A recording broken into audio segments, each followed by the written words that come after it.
Of definite proportion, law of definite proportion. खूबसूरत law है पर बात बहुत सिंपल है। ये बोल रहा है एक केमिकल कंपाउंड जहां से भी बना हो उसके अंदर जो एलिमेंट्स होंगे वो सेम होंगे और उसी फिक्स्ड रेशियो ऑफ मास में होंगे। A chemical compound, no matter from which source it has been obtained, it will contain the same elements combined together in the same fixed proportion by mass। Example दे देते हैं। मान लीजिए हमने सी water लिया और हमारे दोस्त ने रेन वाटर लिया, ठीक है, और आपने टैप वाटर लिया। हम सब ने अलग अलग वाटर लिया। हमने पूछा कि सी वाटर में हाइड्रोजन इज टू ऑक्सीजन का रेशियो क्या है, रेन वाटर में हाइड्रोजन इज टू ऑक्सीजन का रेशियो क्या है, और टैप वाटर में भी हाइड्रोजन इज टू ऑक्सीजन का रेशियो क्या है। पहली बात तो ये समझो, अगर वो वाटर ही है, a chemical compound, no matter from which source it has been obtained, it contains the same elements, it contains the same elements, सब में H2O H2O H2O combined together in the same fix proportion by mass. जैसे मैं इसमें पूछूं कितना hydrogen oxygen, तो आपको hydrogen का मास बता दिया 1, ऑक्सीजन का मास हमारा कितना है 16, तो ये कितना हो जाएगा 2:16, 2:16। यहाँ पे भी कितना 2:16, यहाँ पे भी 2:16, यहाँ हम कह सकते हैं 1:8, 1:8, 1:8।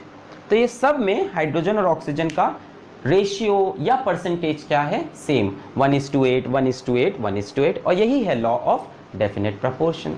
जैसे हमारे एनसीईआरटी में एग्जाम्पल दिया है क्यूप्रिक कार्बोनेट का, कि क्यूप्रिक कार्बोनेट में कॉपर, कार्बन और ऑक्सीजन का जो परसेंटेज है वो हमेशा सेम रहेगा। चाहे आप क्यूप्रिक कार्बोनेट अपने घर से लाओ, चाहे अपने पड़ोसी के घर से लाओ, कहीं से भी लाओ, उसमें कॉपर, कार्बन, ऑक्सीजन का जो परसेंटेज रहेगा कॉम्बिनेशन का, वो सब में क्या रहेगा, सेम रहेगा। तो ये है लॉ ऑफ डेफिनेट प्रपोर्शन। तो लॉ ऑफ डेफिनेट प्रपोर्शन पे भी हम एक न्यूमेरिकल देख लेते हैं, काफी इजी सा न्यूमेरिकल है। तो क्वेश्चन हम ले लेते हैं। हमसे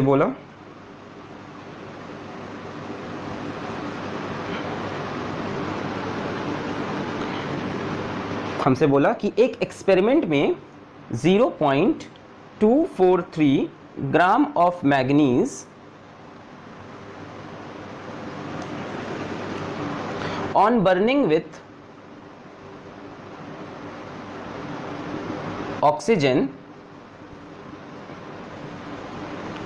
yield 0.4030 gram of magnesium oxide, ठीक है।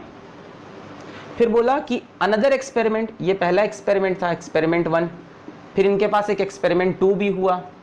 In another experiment 0.182 gram of manganese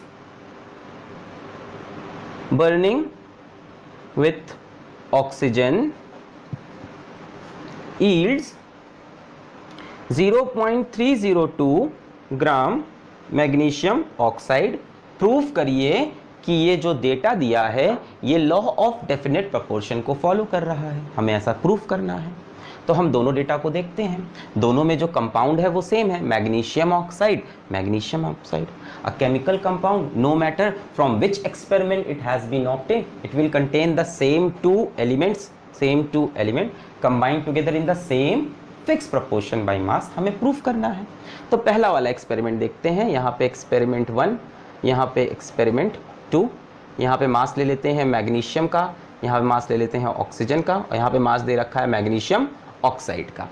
तो पहले वाले में देखो मैग्नीशियम कितना है 0.243 और मैग्नीशियम ऑक्साइड कितना बना है 0.4030। तो ऑक्सीजन कितना होगा निकाला जा सकता है, इसमें से इसको माइनस कर देंगे, तो इसकी तो ज़रूरत नहीं है। 3 में से 3 गया 0, 10 में से 4 गया, so that will be what 6, and 3 में से यहाँ एक 1 कम हो जाएगा, 3 में से 2 गया 1, 0.160। सेकेंड एक्सपेरिमेंट में कितना मैग्नीशियम है 0.182 और ये कितना बन रहा 0.302। तो ऑक्सीजन कितना होगा भाई, इसमें ऑक्सीजन कंबाइन करके ही तो ये बना होगा, तो इसमें से ये माइनस कर दो तो ऑक्सीजन मिल जाएगा। तो 2 में से 2 गया 0, 0 में से 8 नहीं जा सकता, तो 10 में से 8 जाएगा 2, और ये 2 में से 1 गया 1, 0.120।